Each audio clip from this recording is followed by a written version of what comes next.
Fala, mas como é que vocês estão? Micael Silva aqui, sejam bem-vindos a mais um vídeo. E no vídeo de hoje eu quero trazer uma reflexão para você acerca de um assunto que eu achei de grande valia. É a narrativa que está sendo construída hoje para poder castrar as habilidades individuais, tanto dos homens quanto das mulheres. E por que eu decidi falar sobre isso? Agora é uma tarde de domingo, é o meu último dia de férias. E eu confesso que foi uma das minhas melhores férias. Esse ano eu tirei férias 2 vezes, porque no ano passado eu não tirei férias. Então eu acabei pegando férias 2 vezes. E eu confesso para vocês, eu não estava acostumado a dormir mais à noite, porque eu trabalho de madrugada. E voltei a dormir à noite, e o nível de produtividade de quem dorme à noite é incomparável.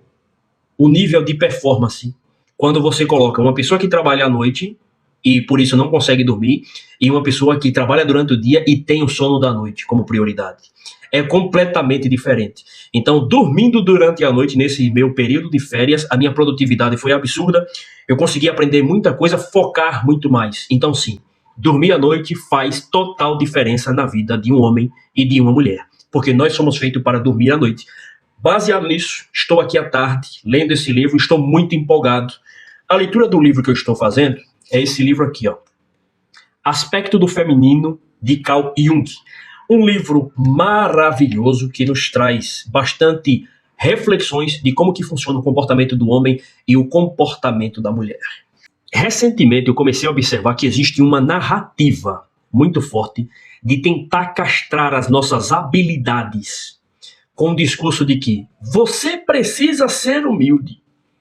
Você não pode mostrar as suas habilidades porque você precisa respeitar o outro, e se o outro se sentir ofendido porque você é alguém inteligente, alguém habilidoso, você vai estar sendo arrogante. Você vai estar sendo desumilde se você falar que você é bom em uma área. A pergunta que eu deixo para você é, falando baseado na nossa experiência, no tipo de público que nos honram com a sua presença aqui no canal, que é um público que trabalha o seu pilar espiritual, material, financeiro, o seu pilar de saúde, seu pilar psicológico. Com certeza você já ouviu falar na história daquele personagem bíblico chamado Davi, que lutou contra o gigante e derrotou o gigante. E depois ele se tornou o rei de Israel, e hoje ele é lembrado tanto por cristãos e não cristãos, e ele é um símbolo de autoridade e de figura de líder para o povo judeu. Nas Sagradas Escrituras, tem um relato muito interessante que fala que Davi foi um rei segundo o coração de Deus. Só que quando a gente começa a estudar e a ler a história de Davi, a gente descobre que Davi, ele era um camarada que ele cometeu muitos erros, muitos pecados. Ele possuiu mulher de outro cara, mas ele tinha um segredo que a maioria dos camaradas de sua época não tinha. Ele tinha um coração ensinável e a sua fraqueza, ele quebrantava o seu coração na presença de Deus e não dos homens. Ou seja, Davi, na presença dos homens, ele era um cara imbatível e imparável. Ele era literalmente um leão, ok? Porque a sua descendência vem de fato de uma tribo, Judá. E da sua descendência surge o nome Leão da tribo de Judá, que é atribuído a Jesus. Então, de fato, a genealogia de Davi era uma genealogia de camarada que era guerreiro. Esse cara perante os homens, ele demonstrava a impetuosidade, a audácia, a coragem, a força, a bravura, a persistência, a confiança, a autoconfiança de um leão, de um guerreiro. Mas quando ele ia para o secreto, ele abria o seu coração. Como assim, Micael? É só ler o livro de Salmos. Quando a gente começa a ler boa parte do livro de Salmo, que foi Davi que escreveu, a gente começa a ver o quanto que Davi, ele dilacerava o seu coração na presença de Deus, confessando os seus pecados e pedindo socorro. Então, ou seja, Davi, ele era dependente de Deus. Davi, ele entendia que dependência é, de fato, estar aos pés de Deus, quebrantando o seu coração. Só que ele sabia que se ele demonstrasse as mesmas fraquezas, as suas vulnerabilidades perante os homens iriam pisar na cara dele, iria cuspir, iria dizimar ele e a família dele. Então, quando eu leio a história de Davi, eu compreendo que a nossa fragilidade, a nossa fraqueza, a nossa incapacidade, nós falamos dela com Deus no secreto. Agora, perante os homens, perante a sociedade, você tem que demonstrar como homem bravura, você tem que demonstrar altruísmo, você tem que demonstrar as suas habilidades, sim, demonstrar confiança e autoconfiança, porque é isso que se espera principalmente de um homem. Nós crescemos e desenvolvemos através da dor, dos desafios. E quando alguém olha para nós e procura colocarmos nós numa caixa de homem, é essas características que as outras pessoas vão olhar para nós e vão procurar encontrar. Bravura, autoconfiança.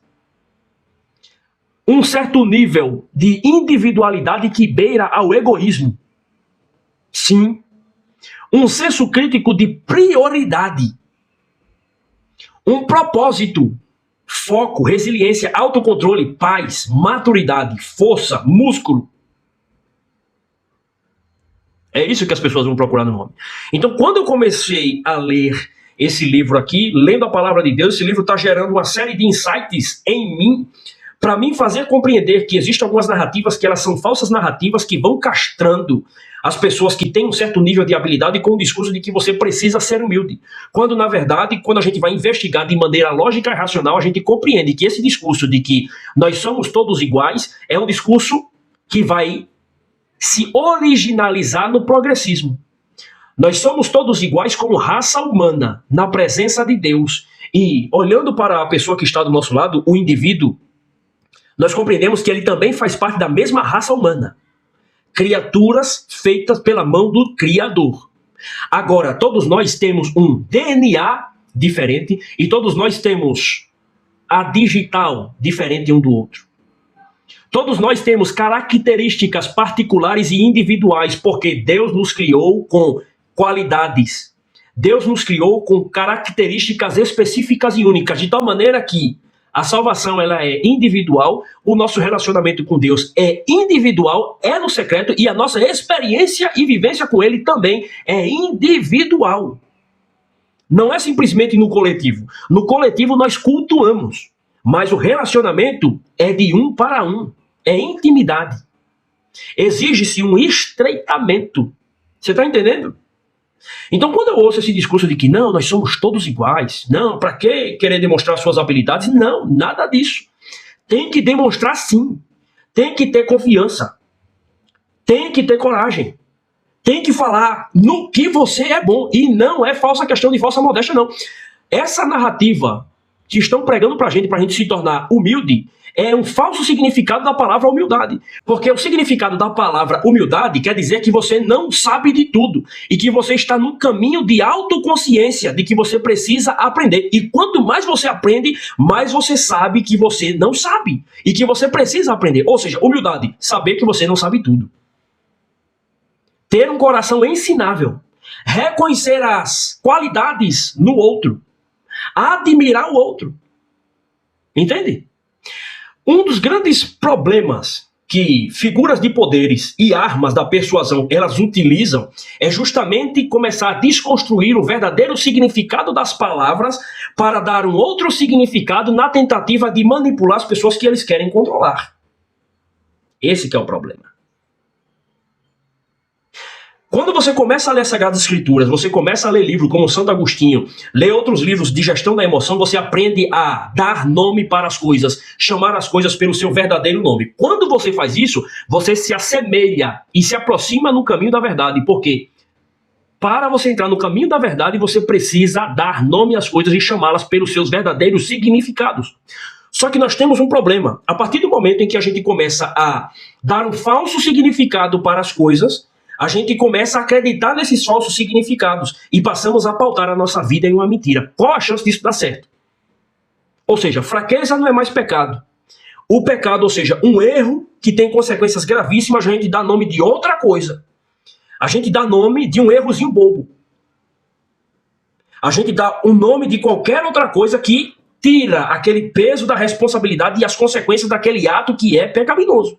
E automaticamente, assim a gente passa a acreditar nessa mentira, ela vai nos desconectando emocionalmente das consequências que causaria ou que causou aquele nosso erro, e a gente passa a viver no modo automático, acreditando na mentira. Então, todas as vezes que eu ouço esse discurso, eu procuro tomar o máximo de cuidado possível, para não ficar acreditando nessa narrativa de que não, você precisa ser humilde. Você precisa, o que falta em você é simplicidade, é humildade, não tem nada a ver. Nós temos que reconhecer aonde nós somos bons. E para você que está aqui me assistindo, saiba que de tanto eu postar o que eu estou fazendo, de tanto eu falar igual Paulo, não me cansarei de vos falar acerca das mesmas coisas. Ou seja, de tanto ele está falando que você precisa estudar, você precisa ler, você precisa focar em você, vai chegar um momento em que vai criar uma trilha neural em você, vai ser pum! Rapidamente esse comportamento vai ser gerado em você.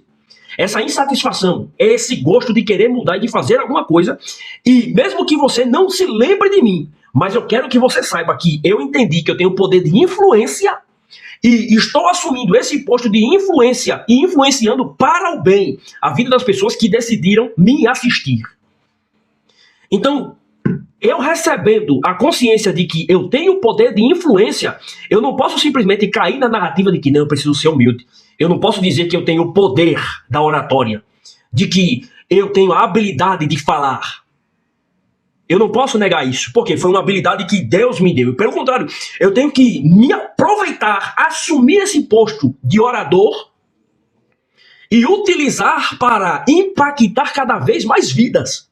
Então você que está aqui me assistindo, saiba, em algum momento, a sua mente ela vai mudar e o comportamento que nós estamos falando aqui para você buscar o conhecimento vai começar a fazer sentido para você. E em um determinado tempo da sua existência, você vai começar a se coçar, meu irmão.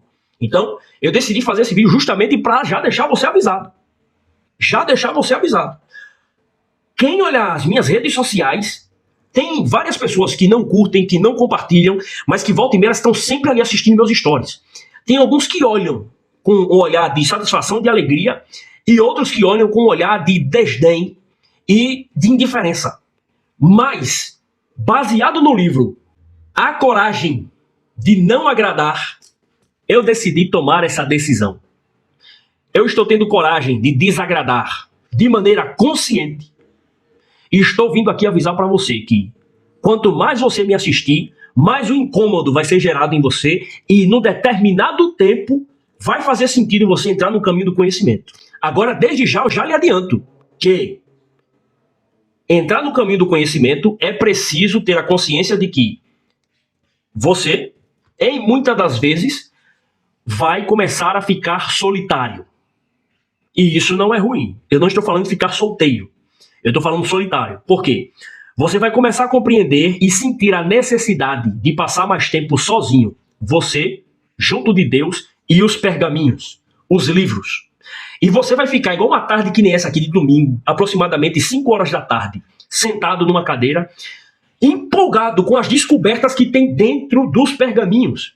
E automaticamente, à medida com que você vai lendo, vai aparecendo cenas na tua mente de como você poderá impactar tanto a tua vida, a vida da tua família e das pessoas que estarão ao teu redor.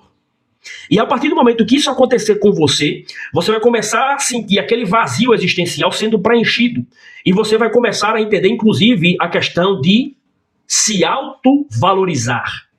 Você vai começar a compreender que a tua pessoa ela não cabe em qualquer lugar e que é necessário haver esse distanciamento. Enquanto você olhar para as redes sociais e ver os teus amigos se ajuntando para curtir, para viajar, para desfrutar das suas famílias, para conversar, para jogar um futebol, ou até mesmo para cultuar ou para orar, você vai compreender que eles estão nesse momento e esses estágios de vida. Só que para você, nesse momento, ainda não é hora de desfrutar dessas mesmas coisas, porque você vai entrar no caminho do conhecimento. Você, já lhe adianto, vai se tornar um anônimo. Você vai para o deserto, mas é justamente nesse deserto, enquanto você está se tornando anônimo, você está se preparando para um dia a tua presença fazer sentido nos lugares aonde você entrar. Sabe aquela pessoa que entra num lugar e todo mundo fala: esse cara chegou, esse cara é diferenciado. E escuta ele, porque o que ele tem para falar tem a preciosidade.